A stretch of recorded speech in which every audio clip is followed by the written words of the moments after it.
Vamos pôr uma luz aqui. Muito boa noite. Estamos começando aí Estamos começando o capítulo 1990. Forrest Gump, capítulo 2. Chegamos ao ano de 1990. Bom, como vocês já conhecem toda a matemática aí desses dias, onde eu vou passar meus conhecimentos, um pouquinho deles aí, para o meu grupo, né, que vem me solicitando tem muito tempo. Inclusive, estou agora acabando de concluir mais um trabalho que vai estar disponível aí em novembro para todos, um e-book, né, com ilustrações e tudo mais, mas vamos dar a sequência aí ao programa. Hoje, então, nós estamos na década de 1990, ontem eu contei sobre 89, está lá no meu canal Top Door TV no YouTube, onde você vai poder acompanhar a trajetória de como foi na década de 80. Então chegamos à década de 90, vamos lá? Bom, como todos sabem, foi o ano que eu saí do Itaú, né? Há algumas controvérsias quanto à minha saída, mas o fato real vou passar agora para vocês. Aconteceu que eu saí de férias do banco, né? Fui passar uns dias na praia, né? Os últimos dias na praia, e no dia de voltar ao trabalho, que foi acho que uma segunda-feira mais ou menos, tava em greve os ônibus, entendeu? Então peguei uma greve lá e eu tive que fazer baldeação, vim pegar um ônibus até o terminal de São Paulo lá, pegar o metrô. Cheguei em São Paulo, não tinha ônibus para Barra Funda, não tinha táxi, não tinha nada, tava um caos a cidade. Inclusive, vai uma historinha para ilustrar aí. Os ônibus estavam rodando grátis, né? Aí eu vim na madrugada, né, acompanhado, né, avisei a pessoa para não usar roupa, usar uma roupa discreta, mas não adiantou, estava lá de mini saia. Bom, resumindo, aquele ônibus cheio de malandro estava vindo e o ponto final deles era a Praça da Sé, aonde depois ia pro metrô. Ó, resumindo, eu percebi junto ao motorista que seria muito perigoso descer ali, né, acompanhado na ocasião. E quando todos desceram, eu fiquei para descer por último, todos desceram na Praça da Sé, esperando que eu descesse, lógico, né, com segundas intenções. O motorista fechou a porta rapidamente, nos levou um pouco mais para frente e localizamos um táxi onde eu peguei e fui para Barra Funda e lá consegui chegar em Sorocaba, né? Mas não adiantou. Cheguei atrasado, perdi um dia do meu trabalho e isso acarretou que eu fui demitido do Itaú por essa. Eles alegam essa que foi por conta disso, né? Mas é que na verdade houve uma greve lá e todos que participaram dessa greve foram logo depois todos demitidos aquela geração lá da 513, então eu fui só o primeiro e acabou indo todos logo na sequência. Então daí foi nesse ano que eu assumi a minha posição junto à demissão. Fui demitido do Itaú, então, em 1990, minha nova empresa. E eu fui apresentado a essa empresa pelo José Toledo Filho, né? Foi um grande mestre, foi ele que me abriu as portas das vendas. Hoje ele é dono de uma indústria química aqui em Sorocaba, né? Foi um grande professor, não só um professor, como também ele me passou muitos os melhores clientes dele na época, mas não foi fácil entrar na National Chemicals Química, não. Eu disputei uma vaga lá com 500 pessoas, né? Nós fomos passar um fim de semana, com normal, um fim de semana lá no Yacht Clube de São Vicente, onde a gente tinha o grupo nosso lá. Aí a gente subiu, né, da praia na segunda-feira, e eu fui no escritório lá na Faria Lima da Nath, no Carmicete Química, e fui fazer meu teste para entrar nessa multinacional americana que vendia produtos químicos para indústrias, prefeituras, grandes corporações, e foi assim que eu parti para a área comercial, com o aval do Toledo que me apresentou. Eu fui para essa entrevista, para essa ficha e tudo mais, cabeludo. Na época o grupo Menudo fazia muito sucesso e todo mundo tinha cabelo comprido, né? Cantores sertanejos. Bom, resumindo que os americanos não sabiam dessa moda aí, né? Aí eu fiz a minha ficha, a hora que a gente passou lá no computador, teve um monte de pergunta estranha. Eu usei o critério de ser rápido e verdadeiro, tinha 1 hora para responder 300 perguntas. Então teve 1 hora que perguntou: você gosta de homem com bigode, sem bigode? Então depois perguntava lá na frente: por que você gosta de homem sem bigode? Mas eu respondi que eu gostava com bigode. Então era um monte de perguntas nesse sentido para ver se você era coerente com as suas respostas. Isso aí em 1990. Quando foi jogado esse resultado no computador, por incrível que pareça, esse cavalo aqui que vos fala pegou o primeiro lugar e a melhor região, que era a região de Sorocaba, as nossas 52 cidades. A segunda região que estava em disputa era a região do Mato Grosso, e lá ficou o Teran, na época, que ele era um colombiano, ou sei lá, boliviano. Ele era de alguma daquelas regiões, ele não era um brasileiro, mas ele ficou com aquela região. E eu não esqueço até hoje o currículo dele. Era uma bíblia, era um negócio assim, ó, uma bíblia. A capa tava a família dele assim que não cabia mais, era nego abaixado, sentado na cadeira, e estava escrito assim, ó, os imigrantes. Nossa, eu vi o currículo do cara, eu falei: meu, puta currículo é esse? É uma bíblia, meu irmão. Bom, mas tudo bem. Aí o Teran ficou naquela região, que se ele tivesse passado em primeiro, ele vinha para mim, a região de Sorocaba, e eu, se pegasse segundo, tinha que ir lá para o Mato Grosso. Bom, segue o jogo. Dá essas cortadas aí, porque a minha equipe de edição, ela é fenomenal. Bom, hoje estou com a camisa da Harley, né? Que é uma das concessionárias aí do nosso grupo. Harley, Jaguar, Land Rover, e tem mais uma dúzia delas aí. Mas vamos seguindo aí. E daí o que acontece? Na hora que passou lá, o Menudo passou. Chegou a diretoria dos Estados Unidos lá, os americanos. O Toledo reuniu todo mundo. Gente, venha cá, venha ver quem passou.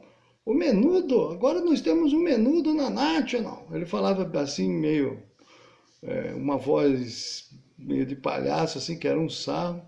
Era um cara muito divertido, né? Totalmente maluco, que foi meu primeiro professor, porque eu, como disse, eu era caixa e eu jamais imaginaria que eu fosse vender alguma coisa um dia. Mas a National, ela deu todo o treinamento americano, e foi lá que foi minha formação, com essa abertura dessas portas aí.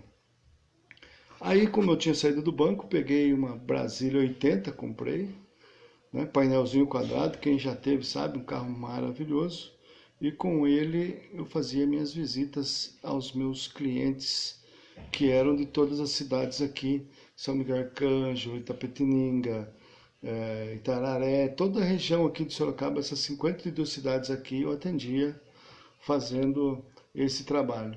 Quem ficou na minha suplência foi uma pessoa da faculdade lá da FKB, eu acho que era o reitor lá da faculdade, Luizão, na época, se eu não me engano. Aí o Luizão, ele ficou em terceiro lugar e, pô, então, pensa bem, Marcelo Purga passou o reitor da FKB, isso é brincadeira, né, gente? Parece conto de história mesmo, mas é o Forrest Gump, meu. Dá pra acreditar, mas eu acho que eu sou verdadeiro. Se ele falasse que gostava de homem com bigode, ele também tinha passado. Então daí com essa Brasília branca que eu atendia os clientes aí, gasolina era grátis, viu? Eu ia lá no posto do Santinho, Santo Ferreira Filho, em frente à rodoviária.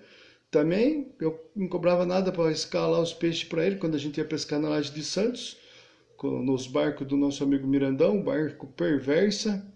E tinha os amigos nossos também de Limeira, que tinha o Sandra. Então era uma vida assim muito difícil nessa época, né? Já dá para vocês perceberem. Então foi por causa disso que eu saí. Primeiro, deixando bem claro que foi porque eu cheguei um dia atrasado e isso me credenciou a levar o pé, né? Mas ainda não foi. Estava programado para todo mundo sair, eu só fui o primeiro, mas eu fui no momento certo porque eu já estava com essa empresa National Carniceira Química. Depois eu vou mandar as fotos da minha credencial, que era N21K. Você aí que é da National, procura lá no históricos lá, o N21K. Foi eu, sou Joe aqui. Bom, beleza. Aí abastecia no Santinho para poder viajar, porque o Santinho, né, nosso amigo, estamos lá, pesca com a gente, então aquela coisa, né? Meu irmão, né? Boa, boa, Santinho. Paz de Deus, irmão. Vamos lá. Bom, aí o Toledo me passou várias prefeituras. Nossa, clientes que compravam dezenas de litros, né? Eu, como nunca tinha vendido nada para ninguém, não, né, não tinha nem vendido rifa de frango na minha vida, nunca tinha. Ah, não, tinha vendido as rifas de diferença que dava na época que eu fui bancário, né? Nossa, eu fui um caixa muito louco, né? Minhas amigas lá do banco, sabe? Elas davam 150 autenticação, 155, 170. E o Purguinha, vamos embora, 300, 400 e pau, 500, até mais de 600 eu cheguei a dar. Mas eu não tinha consciência que quem muito trabalha nesse segmento corre o risco de também poder cometer erro, né?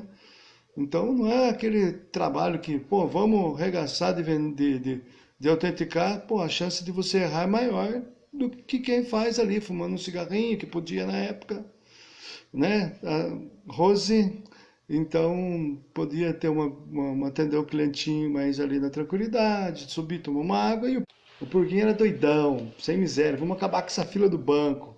E quanto mais gente vinha na fila, mais ficava aquela loucura, então era isso aí. Bom, mas eu já, como eu disse, já estou em 90, a época do banco foi ontem, né? Então vamos seguir o cronograma aí. Beleza. Toledo me passou as prefeituras, né? Eu atendia Alumínio, São Roque, empresas grandes, a ZF, por exemplo, era uma empresa onde a gente fazia junto, né? Porque era uma paulada e era produtos ainda que eu não tinha conhecimento, né? Produtos para torre de resfriamento, caldeira, os caras tinham de tudo lá. Bom, e vamos embora. National era caríssimo. O produto químico mais caro era americano, né? A gente tinha concorrentes aqui, a Johnson, Mustang na época, né? Devem estar aí firme e forte até hoje também. Mas eram nossos concorrentes da época, mas eu trabalhava com o mais caro, era o top. Então esse produto aí, a qualidade deles era incrível. Fazia coisas assim que quando eu demonstrava, nem eu acreditava. Eu tinha um produto lá na época chamado Conquest, que ele transformava a ferrugem da máquina em uma capa protetora anticorrosão. Por exemplo, um cara que tem uma máquina de batata que fica lavando lá, né, ela enferruja tudo. Eu passava esse produto ali, virava uma capa protetora, não enferrujava mais, transformava o ferrugem em... Meu, aqueles americanos são top, hein? Puxa, eu comecei vendendo um produto que realmente eu acreditei e falei, nossa, que é isso? É incrível, esse negócio não existe no Brasil. E então era isso, me deu uma força tremenda para vender. Bom, depois disso aí, a gente fazia as nossas reuniões cada vez. As nossas reuniões da nossa equipe de tomadores de cerveja na distribuidora de álcool do Mirandão ficava cada vez maior. Eu fui praticamente um relações públicas lá, um diretor de eventos da Disbrau. Então a gente reunia nosso grupo lá na semana, todo dia da semana, sexta-feira ia para São Vicente, lá onde tinha o Yacht Clube, onde ficava o barco Perversa lá, que era o Yacht Clube de São Vicente. Então foi o ano de 80, foi, foi bem puxado. Foi um ano inesquecível, né? Uma vida de milionário, uma vida dos sonhos, né? Praticamente. Depois disso aí, nunca mais eu tive assim uma mãozinha. Depois disso, nunca mais tive essa mamata, mas tudo bem. Que dias melhores virão e a gente não pode perder a fé e a tocada, né? Por algum motivo, os negócios da empresa não deram certo dele, e daí até raio caiu lá na época, meu Deus do céu, um dos containers lá explodiu. Então, bom, né? Teve uma série de fatores que acabou que a empresa fechou, e daí as nossas pescarias também cessaram. Mas como eu estou contando a minha história aqui, eu tinha uma parceria com eles que a gente passava os fins de semana e fazia negócios, convidava diretores de empresas para as reuniões aos fins de semana. Puxa, era muito difícil, né? Você fechar um negócio chamando um diretor de uma ZF ou de alguma outra grande, um diretor de uma grande empresa para passar um fim de semana com você num iate, com tudo pago. Então ficava muito mais fácil fechar os negócios na semana posterior. Correto? Isso aí eu aprendi com o Toledo, José Toledo Filho. O Toledo ele viu o talento em mim, numa abordagem que eu fiz lá na padaria onde a gente tomava o nosso café da manhã e onde a gente também fazia os nossos happy hour lá em São Vicente, né? Chegou à mesa duas mulheres, né? Bem apresentada e tal. E daí tava todo mundo ali, aquela galera ali esperando para se apresentar a elas muito fechadas. E aí houve uma aposta. O Toledo, eu aposto com você que você não tem coragem de chegar lá, e se você chegar, em menos de um minuto você já leva o pé daquela mesa lá. A aposta aceita, fui à mesa e lá descobri que a mulher morava na Itália, não sei quantos anos, arqueóloga. Aí eu peguei, e foi uma conversa tão animada, e aí de repente o Toledo veio lá querer saber o que estava acontecendo, que tava aquela alegria, tudo, tal. Eu falei assim, cara, a profissão da mulher é desenterrar a múmia. Eu falei para ela que eu tenho uma mesa cheia aqui do lado, eu não preciso ir lá na Itália para fazer isso. E daqui a pouco vai chegar uma aqui chamada Toledo, e é você, filhinho. Prazer, Toledo, essa é a mulher que desenterra a múmia. Eu sou Purca, amigo dessa múmia aqui. E bom, então foi assim que a gente praticamente ficamos amigos. E foi assim que a gente desenrolou a nossa amizade, a nossa confiança, né? Aí no final da noite a gente ia num barzinho lá, chamava Panela de Barro, e nesse mesmo ano de 80 o Toledo conheceu a futura mulher dele, né? Era um sarro, porque ele tinha 1,62 m, meio baixinho, sei lá, ele é baixinho. E a mulher dele tinha quase 90, ela era uma girafona.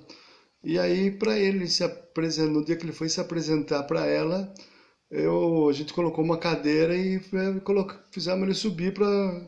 E não é que deu certo, rapaz, esse mundo é muito louco, né? Casou com a mulher era maravilhosa, morava em Cotia, né? Não lembro bem o nome dela, mas o Toledo foi feliz. E nesse mesmo ano de 90, também teve um episódio que faleceu o pai dela, né? E aí eu fui lá pro velório, tudo, lá em Cotia. Na hora que nós estamos vindo ali, eu com a minha brasilinha sem freio, para entrar em alumínio ali, uma carreta fez a curva assim, parou na pista, e eu falei, ou eu entro embaixo da carreta ou eu saio pro mato. Eu falei, não, vou segurar firme aqui. O filho do homem que tinha, do pai do ex-sogro do Toledo, lá estava comigo, tampou os olhos e de repente a carreta engatou a marcha, saiu e eu tô aqui para contar essa história até hoje. Senão eu tinha entrado embaixo daquela carreta aquele dia. Cheguei com uma dor infernal na casa do Toledo e foi aí ele me apresentou, aí o Toledo me apresentou Neusaldina. Foi aí que eu conheci a Neusaldina. Bom, vamos finalizar. Está com muitos cortes aqui. Vou usar a câmera desta outra página aqui, que eu acho que vai dar menos trabalho.